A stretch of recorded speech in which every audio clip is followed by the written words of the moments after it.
Wer will, kann in England 24 Stunden am Tag Krieg schauen und das auf 3 Kanälen. BBC 24, ITV und Sky News berichten rund um die Uhr über den Irakkrieg. Der erste echte Fernsehkrieg liefert Bilder und Eindrücke, die in der Geschichte des Fernsehens bisher einzigartig sind. Die britischen Zeitungen, in ihrer Qualität sowohl am oberen wie am unteren Ende der internationalen Skala angesiedelt, tun gleichfalls alles, um ihre Leser über die dramatischen Abenteuer der Brave British Boys im Irak zu unterrichten. Mit der Kraft der Fernsehbilder können sie aber natürlich nicht Schritt halten. We left Basra as we arrived in a 2-lane convoy which stretched back for miles. Ein neuer Begriff wurde geboren, Embedded Journalists, eingebettete Journalisten, die mit den Truppen ins Feld ziehen. Ihre Bilder werden gepoolt, das heißt, alle britischen Sender bringen die gleichen Aufnahmen und zum Teil auch die gleichen Berichte. Nur die Aufsager der Reporter sind exklusiv. Done so, they swiftly moved on northwards, anxious to avoid an early urban conflict. This vast convoy is bearing down on Baghdad. Hundreds of heavily armed American Marines are planning to lay siege to the capital. But before that, they're expecting much more resistance than they encountered on the way into Basra. Diese neue Form des Journalismus wird nicht nur positiv gesehen. Der Krieg werde in eine Dauershow verwandelt, meinen Kritiker. Der Innenpolitikchef des Guardian sagt: In the 10 years since the Gulf War, the development of 24/7 news, rolling news round the clock, has been enormous. In 1991 there was only CNN. This time most of CNN's competitors are much better than CNN. So there is a constant demand for pictures, and we get pictures on the screen all the time. Frankly, they don't tell you much. You're just looking at a mountain or a piece of desert or at an Air Force base. Somebody tells you, I don't know what's going on. So it's not satisfactory, but it is strange video game television. Allein die BBC hat 16 Embedded Journalists im Einsatz. Insgesamt arbeiten 200 BBC-Journalisten nur an der Irak-Berichterstattung.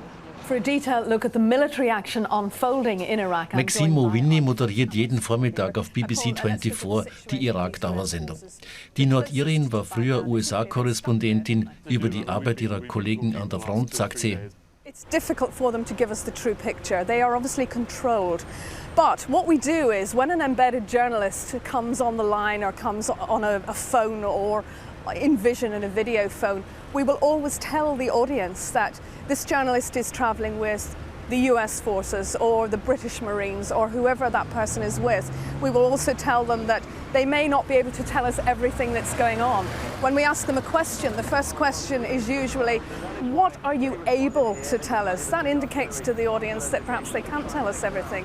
And another interesting development that came through the night, and I know you probably picked up on this, but der alte BBC-Haudegen Brian Barron ist Embedded Journalist auf einem amerikanischen Kriegsschiff, von dem aus Cruise Missiles auf Bagdad abgefeuert werden. Die Fernsehbilder sind unglaublich. Der Faszination des Schreckens kann man sich schwer entziehen.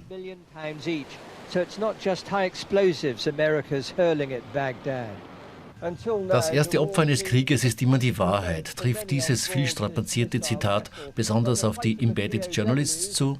In war, you're never told the whole truth. Winston Churchill said, truth is such a precious commodity that it must be surrounded by a bodyguard of lies.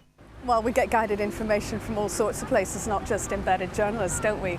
I mean, we're getting spin from all the countries involved, from America, from Britain and from Iraq. I mean, all the information that comes into the BBC, we don't take it on face value. We look at it, we think about it, and we tell the audience what we are being told. We don't tell them this is the truth. We say America is saying, Tony Blair is saying, Iraq is saying.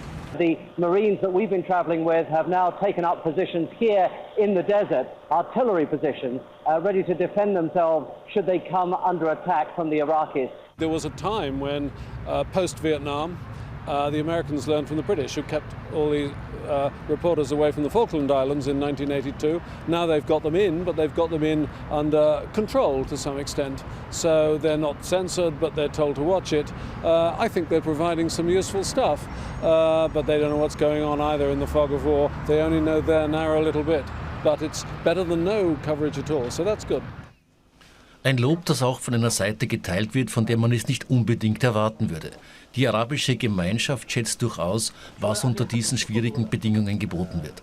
Maher Ottenmann, einer der Herausgeber der gemäßigten arabischen Zeitung Al-Hayat in London, hält diesen Krieg wie alle seine Kollegen für einen zerstörerischen Kolonialkrieg.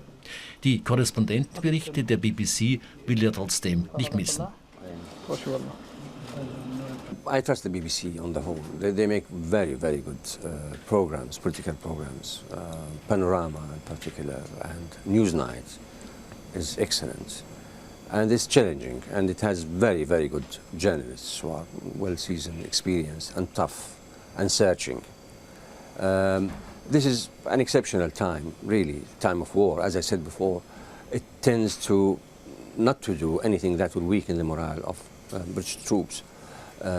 But otherwise, it's a very good channel. It's my favorite, definitely. Bisher zahlen sich jedenfalls die riesigen Investitionen der BBC in die Irak-Dauerberichterstattung aus. Das Publikumsinteresse ist, zumindest vorläufig, enorm. The viewing figures are interesting because in the mornings the BBC is putting on their 24-hour news channel. They're moving it to their main news channel, which means they're replacing programs such as talk shows and decorating shows and gardening shows, which are very popular in the mornings, and we're getting bigger audiences for the war than they were for those particular shows.